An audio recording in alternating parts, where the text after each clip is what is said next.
श्रियकान्ताय कल्याणनिधये निधयेतिनाम् श्रीवेङ्कटनिवासाय श्रीनिवासाय मङ्गलम्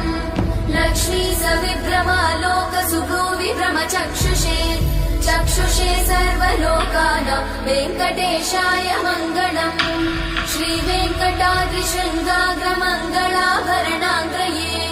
मङ्गलानां निवासाय श्रीनिवासाय मङ्गलम्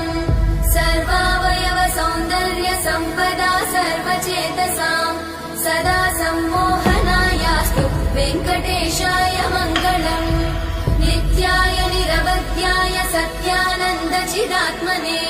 सर्वान्तरात्मने श्रीमद् वेङ्कटेशाय मङ्गलम् स्वतः सर्वविदे सर्वशक्तये सर्वशेषिने सुलभाय सुशीलाय वेङ्कटेशाय मङ्गलम्।